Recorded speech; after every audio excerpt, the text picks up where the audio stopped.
1857 में एक बहुत बड़ा कांड हुआ जिसने हिंदुस्तान की तारीख बदल दी।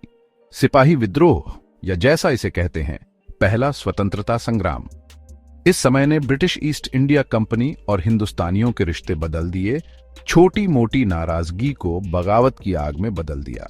ये वो समय था जब आम लोग अन्याय से तंग आकर आजादी के लिए ब्रिटिश एम्पायर के खिलाफ खड़े हो गए। दिल्ली की गलियों से लेकर मध्य भारत के गांवों तक ये बगावत आग की तरह फैल गई, करोड़ों लोगों की उम्मीदें जगाईं। जो ईस्ट इंडिया कंपनी के सिपाहियों के छोटे से विद्रोह से शुरू हुआ, वो एक बहुत बड़ी बगावत बन गया जिसने ब्रिटिश राज की नींव हिला दी। ये एक ऐसी लड़ाई थी जिसने धर्म, जाति और इलाकों की दीवारें तोड़ दी, सब हिंदुस्तानियों को एक साथ ला खड़ा किया। 1857 हमें याद दिलाता है कि कॉलोनियलिज्म की कीमत क्या होती है और जो जुल्म के खिलाफ लड़ते हैं उनकी हिम्मत कितनी बड़ी।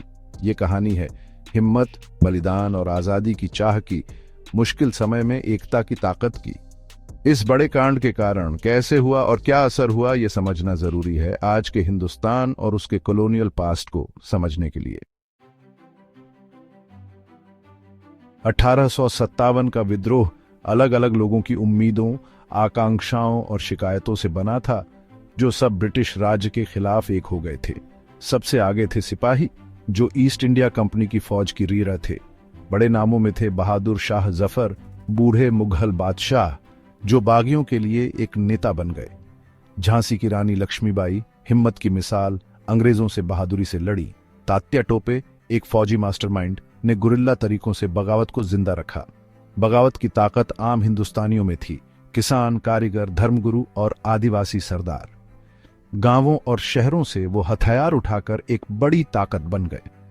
बगावत के नेता, राजा महाराजा से लेकर आम लोग, सब ब्रिटिश राज से नफरत करते थे।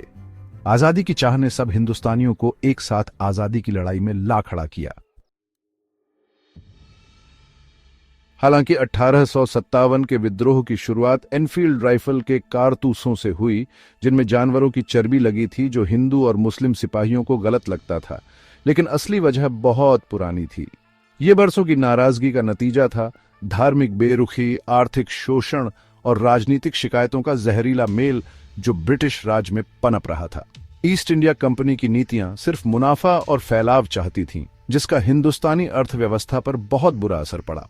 नील जैसी नकदी फसलों को जबरदस्ती उगाना, ऊपर से बहुत ज्यादा टैक्स और सस्ते ब्रिटिश सामानों की भरमार ने देसी उद्योगों को तबाह कर दिया और बहुत सारे कारीगरों और बुनकरों को गरीबी में धकेल दिया। डॉक्ट्रिन ऑफ लैप्स जैसे गलत तरीकों से रियासतों को हड़पना, जिससे अंग्रेज उन राज्यों को हड़प लेते थे जिनके राजाओं का कोई बेटा नहीं होता था, ने और गुस्सा बढ़ाया। ये नीति जमीन हड़पने का सीधा तरीका लगता था, जिससे कई भारतीय राजाओं की ताकत और इज्जत चली गई और नाराजगी की आग भड़क उठी। इसके अलावा ब्रिटिश सरकार की कोशिशें कि वो पश्चिमी संस्कृति और सामाजिक नियमों को एक पारंपरिक समाज पर थोपे, उसका विरोध हुआ। अंग्रेजी शिक्षा शुरू करना, सती प्रथा बंद करना और पारंपरिक धार्मिक रीति रिवाजों को खतरा, डर और बेचैनी का माहौल बना, जिससे बहुत सारे हिंदुस्तानी हद पार कर गए। इन सब बातों ने मिलकर नाराजगी का बारूद बना दिया, बस एक चिंगारी का इंतजार था। भले ही अंग्रेजों ने 1857 के विद्रोह को कुचल दिया, लेकिन इसने हिंदुस्तान के लोगों के दिलों पर गहरा असर छोड़ा और भारत और ब्रिटेन के रिश्ते हमेशा के लिए बदल दिए। हालांकि आजादी तुरंत नहीं मिली, लेकिन यह बगावत एक बड़ा मोड़ साबित हुई। अंग्रेजों के न हारने वाली फौज का भ्रम टूटा और भारतीय राष्ट्रवाद को पहले जैसा कभी नहीं देखा गया था, उतना बढ़ावा मिला। इस बगावत की यादें पीढ़ी दर पीढ़ी चलीं और अंग्रेजी राज्य के खिलाफ विरोध का बड़ा निशान बन गई।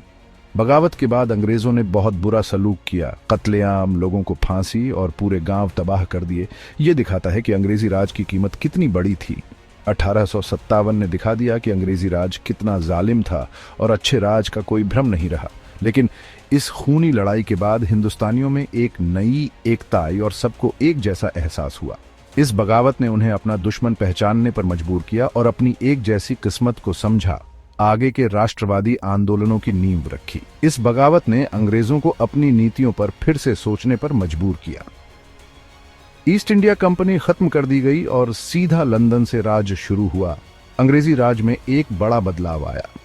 हालांकि हिंदुस्तानियों को खुश करने के लिए कुछ बदलाव किए गए, लेकिन वो बहुत कम थे, बहुत देर से हुए और असली समस्याएं जस की तस रहीं।